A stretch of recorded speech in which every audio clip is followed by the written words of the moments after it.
Life Media, America's leading source for life improvement, presents Jim Rohn, Living an Exceptional Life.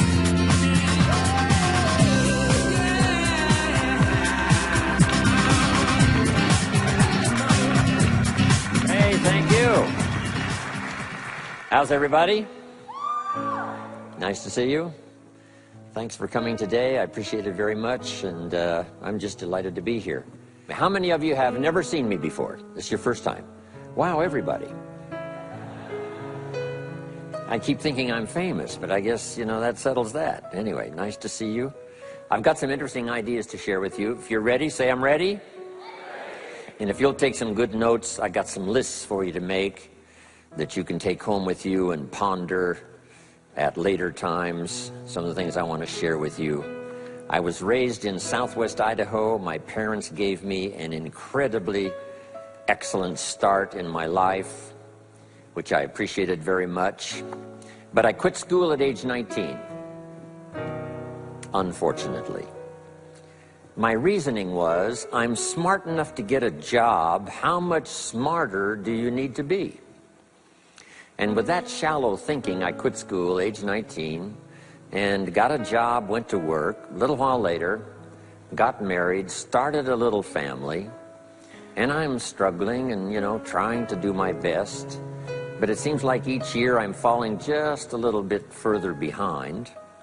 Finally, age 25. The climax of my sort of weariness with where I was, not doing as well as I thought I should, I hear a knock on my door, and I happen to be home alone. When I opened the door, there was a little Girl Scout about this tall selling Girl Scout cookies. And she gave me the finest sales presentation I've ever heard. Girl Scouts around the world, no better organization. And we've got these cookies, only $2, several flavors. And with a big smile, she very politely asked me to buy. No problem, I wanted to buy. Big problem, I haven't got $2 in my pocket.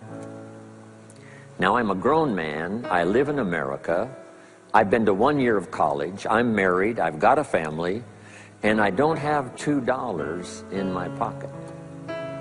And I didn't want to tell her that. So I did what I thought was next best. I lied to her. I said, hey, look, I've already bought lots of Girl Scout cookies. I've still got plenty in the house that we haven't eaten yet. And she said, oh, that's wonderful. Thank you very much. And she leaves. When she leaves, I say to myself, I don't want to live like this anymore. I mean, how low can you get lying to a Girl Scout? That's about as low as you can go. But I promised myself that day I was going to start my search of finding opportunity, finding somebody who could teach me and coach me on doing much better for myself and for my family and for my future. And shortly after that, I met a most extraordinary man, very wealthy, but a friend of mine said, you got to meet this man. He's rich, but he's easy to talk to. He's got a unique philosophy of business and life. And the more he told me about this man, the more I said, I've got to meet this guy. And shortly after that, I had a chance to meet him. Sure enough, when I met him, I was impressed. Obviously, he was rich, but he was friendly and easy to talk to. And I said to myself, if I could just get around someone like him, and if he would coach me, I would be willing to learn anything. I'd love to be like him.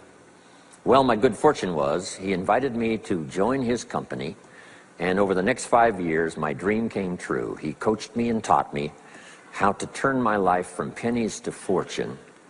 And he's not alive anymore, but I'd like to pay tribute to him one more time, Mr. Earl Schoaf, for the dramatic impact he had on my life, especially during that 5-year period.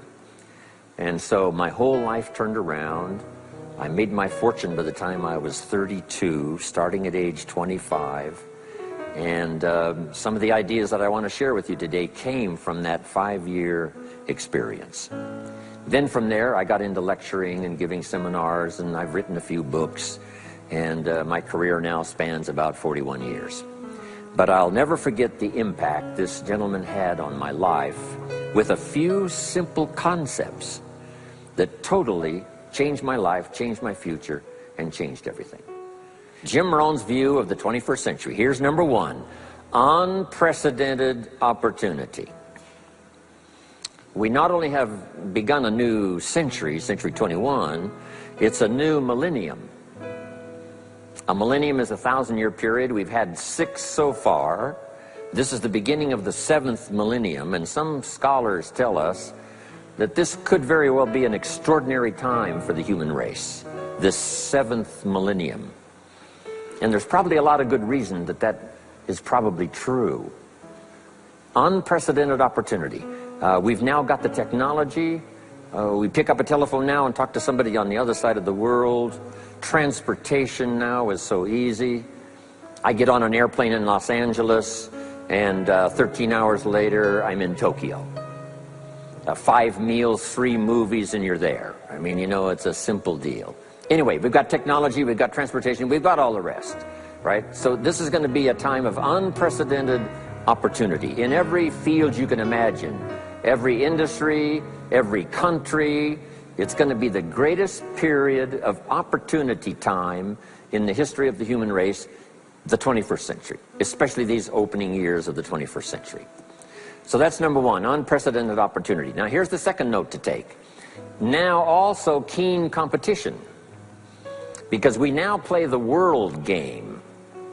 And it's not just competition across the street and company to company and, you know, division to division and, you know, company to company. Now it's worldwide competition. A job now becomes available. Does it go to someone in Minnesota or someone in India? Worldwide competition. So now you've got to be ready to cash in on the opportunity, but you've also got to be ready for the competition.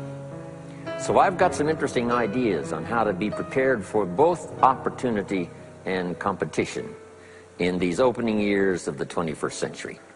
Here's some of my best advice. Number one, you've got to have more than one skill.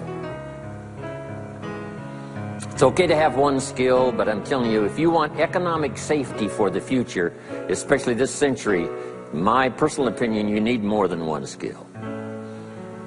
We've seen people, right, the last 15, 20 years that only had one skill, worked for this company for a long time, the division the guy worked for got chopped, eliminated, now he loses his job. Now he tells us he's in economic distress. Why would that be? Simple answer, he only had one skill. So for economic safety for the future, my personal advice, you gotta have more than one skill. In fact, it led me to my first fortune, and that was learning more than one skill. I started learning these extra skills in Idaho, where I grew up. I knew how to milk cows, but it didn't pay very well. Then someone gave me this incredible advice. If you want to lay the foundation for a future fortune, you've got to learn more than one skill. And I started that process age 25. Here's the first one, and I started part-time. A little sales job that I got. A product that I believed in, learned how to present it well enough for somebody to say yes, gave excellent service so that that would lead to multiple sales, and this little extra part-time job in sales absolutely started multiplying my income. From milking cows, now I've got this ability now to start getting customers, keep them serviced, and make some money in this extra skill. So now I've got two skills, milking cows and finding customers. Here's the next skill I learned, just to give you a quick list. Next was finding good people. If you've got a little enterprise going and you need some people, you have to just go look for them. And when I learned this skill, finding good people for my little enterprise, I couldn't believe how it drastically changed my income. My income now starts to multiply, not just increase. So now I've got what? 3 skills: milking cows, getting customers, finding good people. I'm on my way. Here's the next one that paid me big money, in case you're interested, and that's organizing. Organizing simply means getting people to work together. Big challenge, but if you learn this skill, getting people to work together, they pay extraordinary money. Here's the next one that really increased my income substantially, and that's promotion and recognition.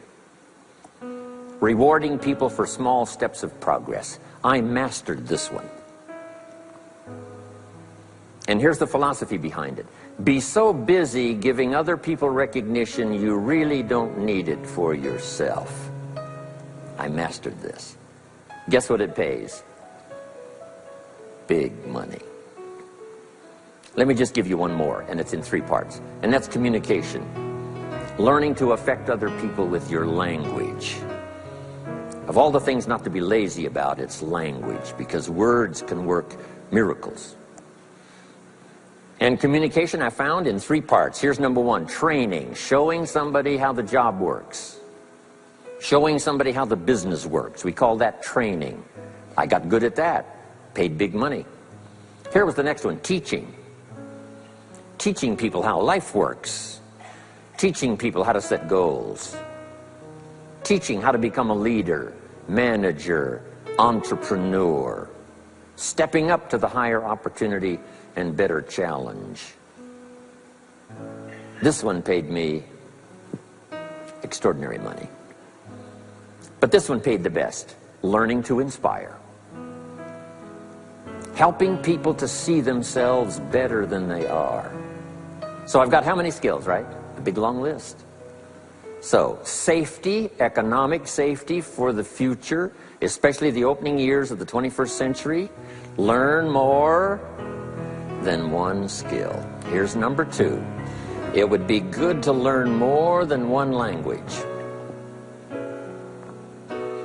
Some of my business colleagues who speak 3 or 4 languages earn $3-4 million a year. One of my friends, Leon Weisbein from Russia, I remember when he was making $3 million a year, he spoke 3 languages. Here's what he said: I think I'll learn another language, make another $1 million. Those extra languages are so valuable. When I travel the world, I got to find somebody that knows more than one language, or I'm in deep trouble. If you think the time has passed you by to learn that 2nd, 3rd language, make this note. You heard it from Jim Rohn. Give it as a gift to your children. The 2nd language. Maybe that'll inspire them to learn the 3rd language, and then no telling where it might go from there. I asked a school teacher one time, how many languages can a child learn? Here's what she said: as many as you will teach them. They don't lack capacity, they don't lack intelligence, they certainly don't lack curiosity. They only lack a teacher. So you got my good advice now? More than one skill, more than one language. Here's the rest. Learn the simple economic formula that works for everybody, and I can give it to you in just a couple of sentences. A simple economic formula. Kids can understand it. Anybody can understand it. Anybody that wants to get paid. Here's the language for your notes. We get paid for bringing value to the marketplace. That's as simple as you can put economics. Anybody that wants to get paid. You get paid for bringing value to the marketplace. The marketplace is the people. Now, the value we bring is one part of it, a product or a service, but here's the other part, the value you become. So just off to the side, put the value is 2 parts. The value you bring, like a product. If you manufactured it, you might keep improving the product. If someone else manufactured it and you're out selling it, they probably keep improving the product. But this is the one you have to work on yourself. The value you become, like an entrepreneur, a leader, a teacher, supervisor, manager. What you become also pays much more than what you bring.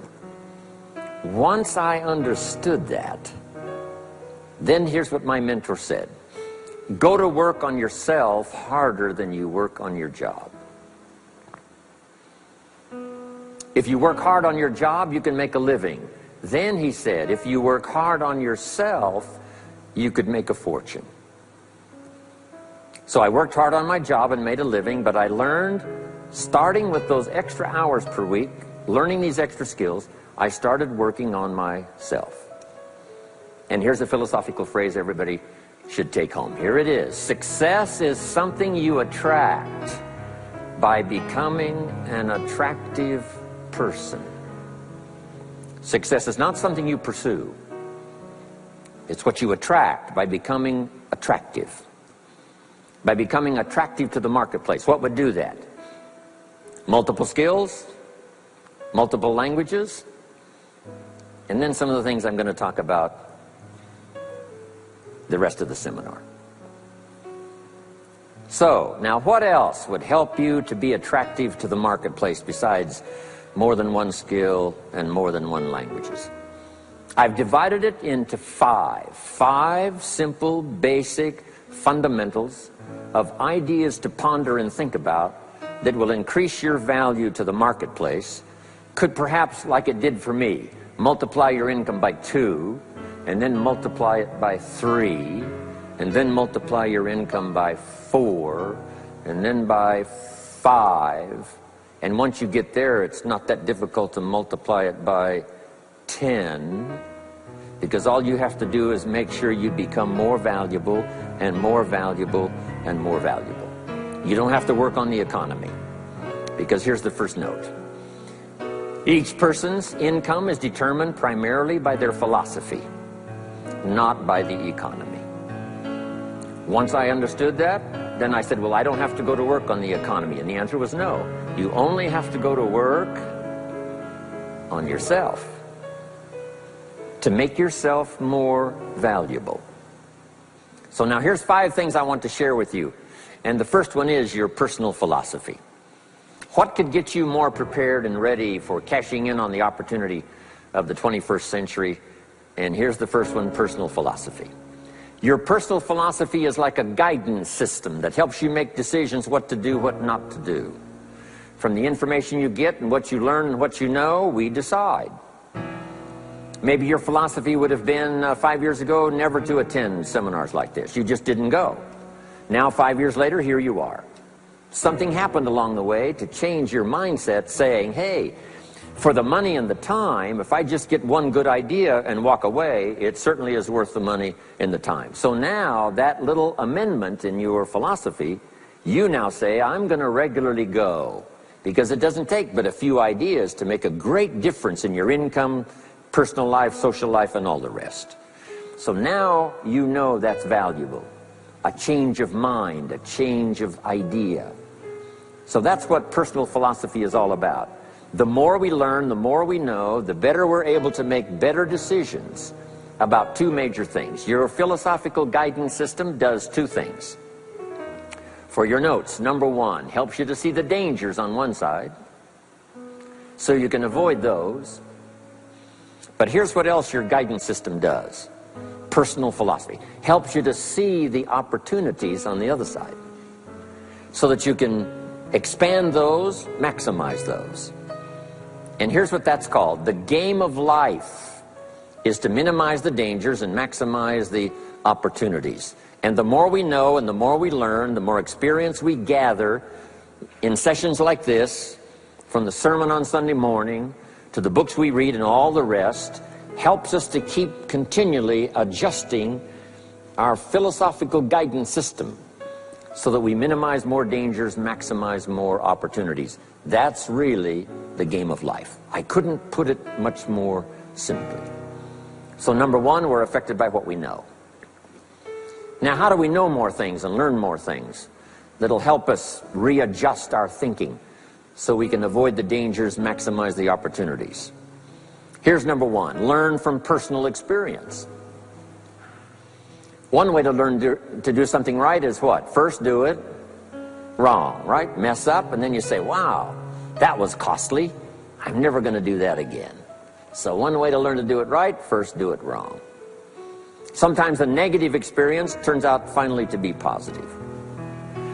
They say if you survive your first heart attack, you may now live to be a very old person.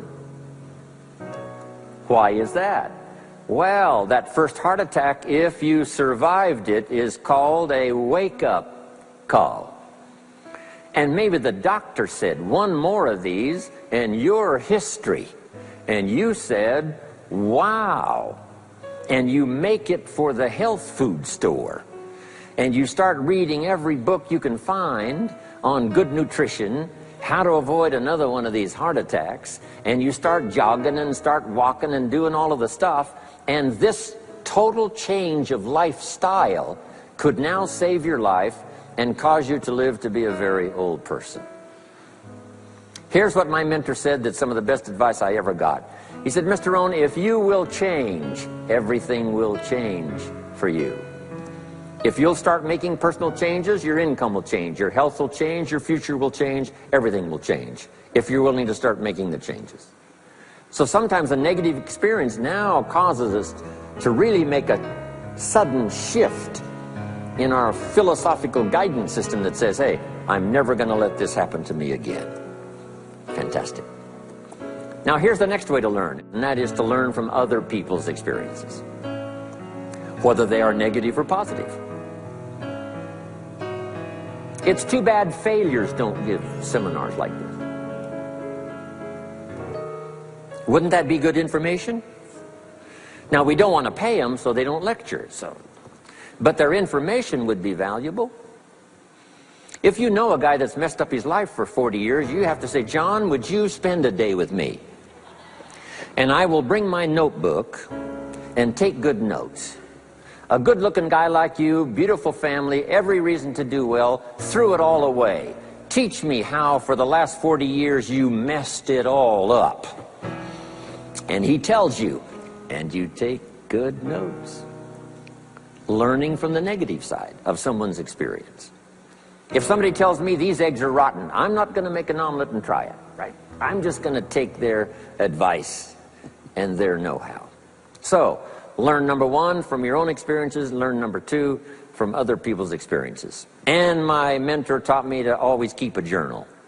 Here's what he said, don't trust your memory. If you want to live a dynamic life, multiplying your income, multiplying your future, be a good student. If a good idea comes your way, write it down, then ponder it, then perhaps go do it. Okay. Now, your philosophy comes from what you learn, comes from what you know, comes from other people's experiences.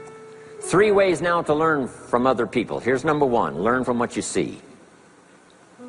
One of the great watchwords of these early years of the 21st century, pay attention. If you just watch, you can pick up clues. Success leaves clues.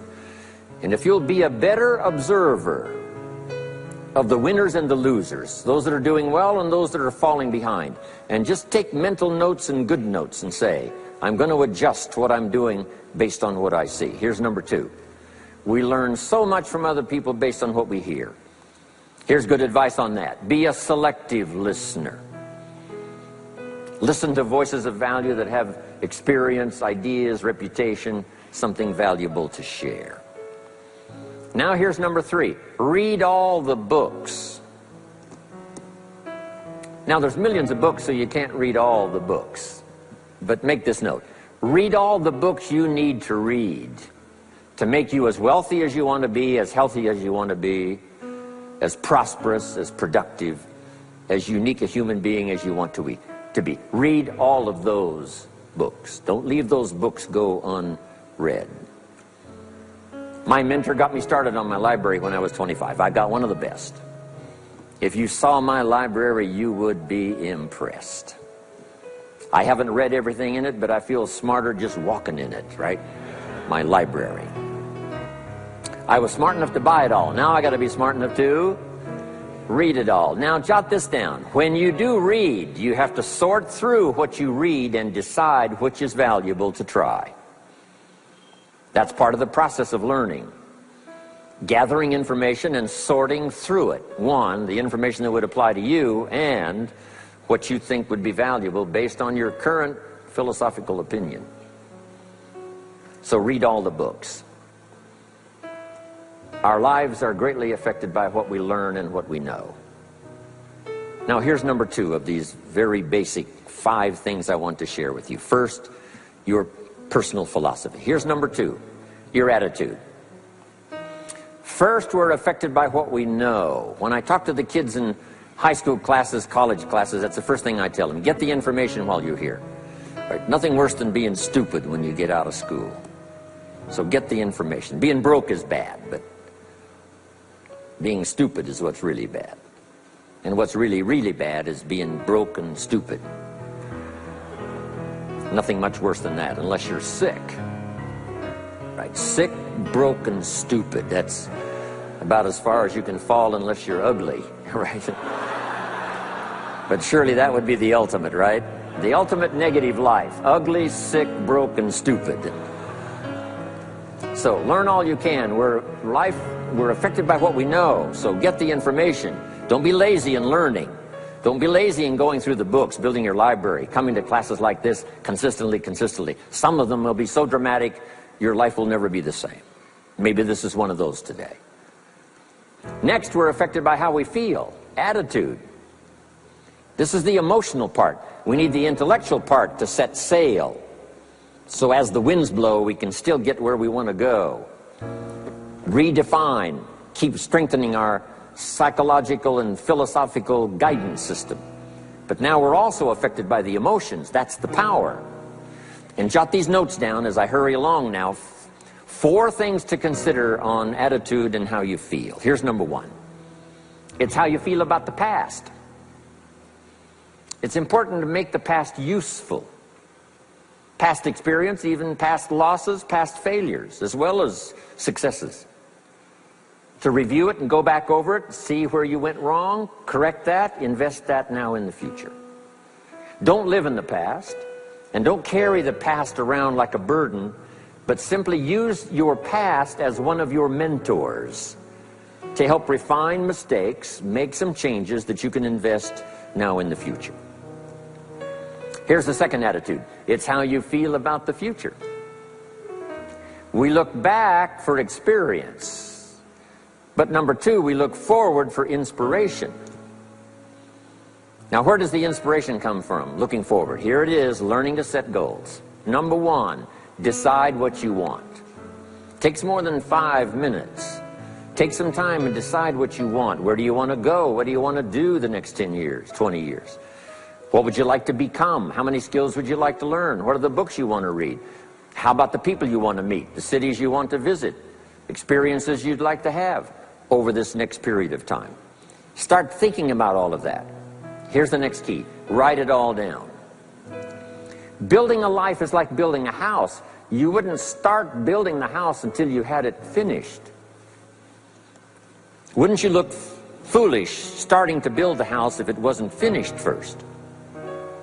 What if you were laying bricks and somebody came by and said, "What are you building here?" And you said, "I have no idea." See, they would take you away to a safe place. So building a life is a lot more important than building a house. And yet people treat it so carelessly and so casually about planning and making plans for what they want their life to work out to be. So I'm asking you not to be casual anymore. Start designing the future for yourself, for your family, for your business, for your future. Okay, decide what you want. Okay, so from the past we get experience, from the future we get excitement, inspiration by setting goals. Now here's the next advice. Put everything on your list of goals. Little things, insignificant to someone else but important to you. A goal list is important. You don't have to publish it in the local newspaper.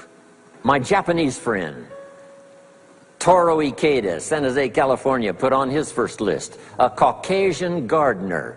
I said, go Toro. Back then everybody had a Japanese gardener. He said, no, I'm Japanese. I want a Caucasian gardener. I like that. So set goals. Set the goals that'll turn you on, goals that'll get you excited. Put everything on your list. Now, here's the next attitude. It's very important how you feel about everybody. If you want to be a leader extraordinaire, here's what you learn. Each of us need all of us. One person doesn't make an economy. One person doesn't make a symphony orchestra. It takes all of us for each of us to be successful. Each of us need all of us, and all of us need each of us. Each gift is important. as we bring it to the table, as we bring it to the country, as we bring it to the community. Learn to appreciate that. Each of us need all of us. Now here's the last one on attitude. It's how you feel about yourself. Nothing more powerful than self-confidence to start multiplying your income by 2, by 3, by 5, by 10. And where does that come from? Make the note. It comes from self-esteem. Doing the things you know you should do, and at the end of the day, your self-esteem is soaring and high. You've met the people you said you'd meet. You made the calls you said you would make. You did the things that you required of yourself to do. And at the end of the day, you feel great about yourself. That is one of the greatest motivating factors for the future. Self-esteem. Feeling good about yourself. Now let me give you the miracle piece of this formula. If you're ready, say, I'm ready. Here it is. Number 3 is activity. We're affected by what we do. Now we've gotten to the formula of how to turn ideas into reality, how to turn imagination into substance. It's called number 3, activity. So add these notes to it now. Activity is the work. Activity is the labor. You might add labor pains.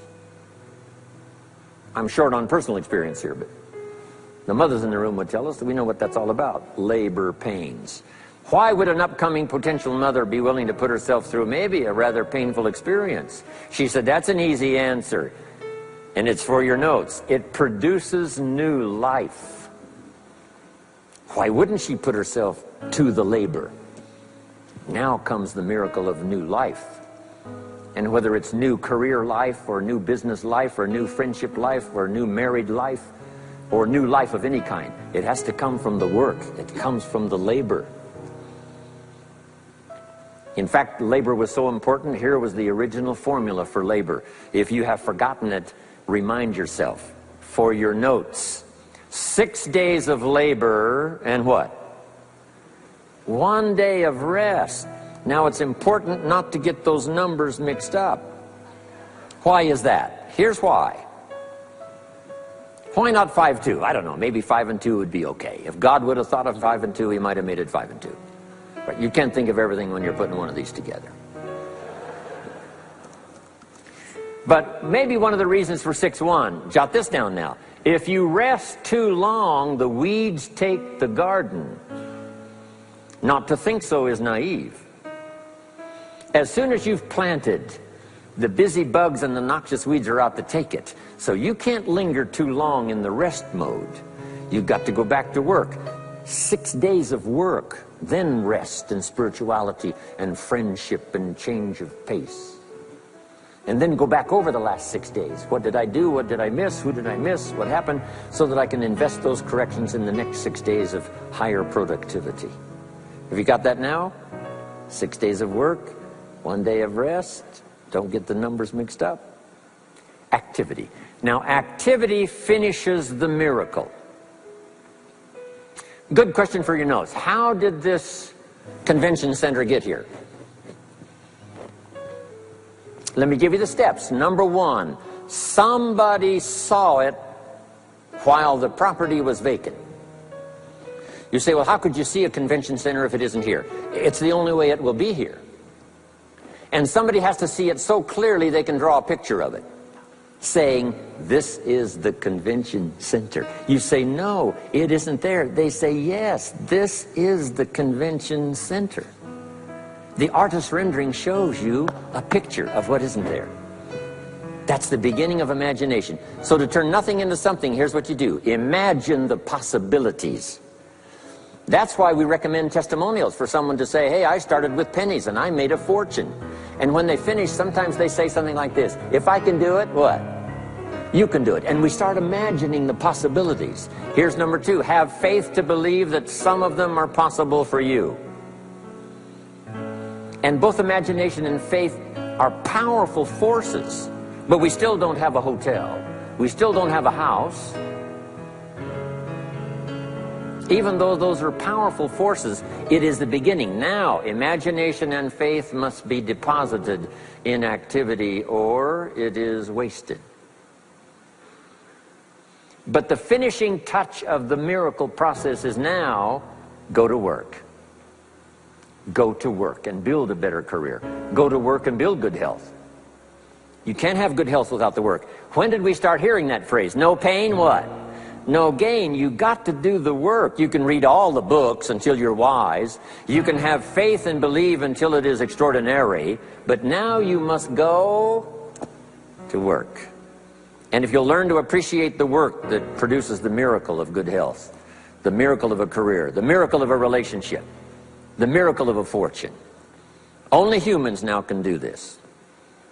The birds of the field can't do it. No other life form can imagine and create something from nothing. Have faith and then build it and make it real. Only humans. It's an extraordinary gift. Depends on how often you use it. So number one of the ideas I wanted to share with you to make this an extraordinary opening year century for you is philosophy. We're affected by what we know. Second is attitude. We're affected by how we feel. Third is activity. We're affected by what we do. Now here's the final two pieces. Number four, learn to measure progress. Once you've set up a project now, you want to turn nothing into something, now you must measure your progress. How are you doing? Here's how we teach it to our children. Life expects us to make measurable progress in reasonable time.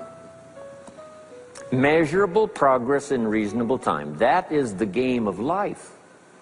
So part of it is not just to set up the proposed project, but as we start working on it, we start measuring how we're doing. Now first, what is reasonable time? You can't ask someone every 5 minutes, how are you doing now? See, that's too soon. Guy says, I haven't left the building yet. Give me a break. Now, we can't wait 5 years. That's too long. So there's reasonable time. So make this note now. What is reasonable time? One, at the end of the day. A conversation a father should have with his daughter today, because the magic is there. If he waits till tomorrow, the magic may be gone. Today. Next is a week. Make that note. Usually, we get paid by the week. Somebody adds up our value to the marketplace, out comes the check. The next week, somebody adds up our value to the marketplace, out comes the check. What I learned to do is to change my value to the marketplace so the check kept getting bigger and bigger and bigger. I didn't have to change the economy, I only had to change myself. Measure your own progress. Success is a numbers game. We demanded of our children, how many years do you want your child to spend in 4th grade? Approximately. About 1 year, right? You say, well, if they're nice kids, would you give them 3 or 4 years? You say, no. This is not a nice game. This is getting ready for the future. This is getting ready for the challenges and the opportunities. You can't linger in 1 grade more than 1 year. Now make this note. The same should go for us as adults. Don't linger more than 1 year in 1 grade of learning. Adult, management, entrepreneurship, leaderships of all kind. Keep up the pace of learning. Okay. The numbers. Measure. Count. Now here's the key. Face the truth. If you're only making this much progress, you know, there's no use trying to kid the world, no use trying to kid anybody else, and especially don't kid yourself.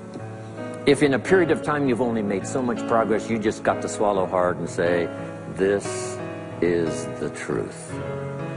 I've got to face it. Now, what could I do to start increasing my progress and make my health better, make my income better, make my investments better, make my value to the marketplace much better, get busy learning the 2nd skill and the 3rd skill and the next language and the next language to increase my value. I got to get busy and do that. See if you will do that. I promise you, one of the greatest motivating factors in the world is progress. And if you'll measure it, you'll get excited. Now here's number 5 of the 5 major things I wanted to share with you to make these opening years of the 21st century really pay off for you. And here's the word, lifestyle. Learning to live well, because the ultimate essence of life is not a Ferrari. The ultimate essence is not a home. The ultimate essence is not a bank account. It's not $1 million. It's not a fortune. Here it is. The ultimate essence of life is learning to live a good life. That's the key. Whether you have modest resources or whether you have mega millions, either way, the real key is learning to live a good life. And so in my closing 5 minutes, let me give you what I think is a good list. Now, this is the short list. In other presentations, I cover a longer list, but this is called Jim Rohn's short list for living the good life. Here it is. Number 1, productivity. You really won't be that happy if you don't produce. And here's the next bit of advice on that. Produce to the max if you possibly can. To produce a little is okay. To produce enough is okay. To produce some to get by is all right. But why not try productivity to the max? Andrew Carnegie, who built the steel industry back in the 30s, here's what Andrew said. I'm going to spend the first half of my life accumulating money. I'm going to spend the last half of my life giving it all away. He got so inspired by that goal that the first half of his life he accumulated $400 million, which back in the 30s was a lot of money. A mega fortune. Guess what he did the last half of his life? He gave it all away. I got a good question for you as we close. Here's the question. What's got you turned on? What's got you up early? What's got you eager to face the day? What's got you inspired to learn the extra skill, put in the extra time, go the extra mile, learn how to work with people, guarantee your future? Good question. Here's number 2, good friends. You got to have good friends. The best support system in the world is good friends. Collect and nourish those as priceless. Good friends are those wonderful people who know all about you and still like you. Those are good friends. Here's number 3, your heritage. What's made America so unique among all the nations of the world and the greatest experiment in the history of the world? And that is the depository of gifts that have come to America over the last 300 or 400 years. The heritage from all walks of life, all over the world. Now the key to keeping America vital and powerful and unique for generations to come is to keep alive these heritages. The music, the dance, the costume, the customs, the literature, the poetry, and all the rest combined together, making us an extraordinary, unusual nation among nations. Keep your heritage alive. Here's number 4, your spirituality. Whatever you believe in terms of spirituality, that's important. And I've got 3 words for you to consider. Here they are. Study, practice, and teach. Whatever you believe in terms of spirituality, study, practice, and teach. Don't leave your spirituality unstudied, don't leave it unpracticed, and don't leave it untaught. It's one of the major components of a good life. And now to close, for your notes. Take special care of the inner circle. Family, close friends. Nourish them, they will nourish you. Inspire them, they will inspire you. And take care of the details, the little things that makes it special for family and friends. When my father was still alive after my mother died, my father lived about another 7, 8 years. When I used to travel, I would try to call him while he was having breakfast with the farmers, southwest Idaho. Make a special day. If I'm in Israel, I got to get up in the middle of the night. But I call in the middle of the night, Papa, I'm in Israel. And they would bring him the phone in this little cafe called the Decoy Inn. And Papa would say, Israel, son, how are things in Israel? And he'd talk real loud so everybody could hear. Right? Say, Papa, they gave me a reception last night on the rooftop overlooking the Mediterranean. He'd say, overlooking the Mediterranean. Now he's got a story to tell for the rest of the day. My son called me this morning while I was having breakfast with the farmers. I know he had to get up in the middle of the night. Special days. One more scene. I thought about my father walking down the lane on the farm to the mailbox, opening it up. And this is for your notes. Make sure the mailbox is not empty. My father lived to be 93. What kind of an experience would that be for a day?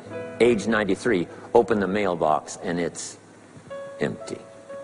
Even if it's just a postcard, make sure the mailbox is not empty. The details, the inner circle. And now here's the last. Maybe, just maybe, some of the things I've shared with you have been seeds that have fallen on your consciousness at the right time.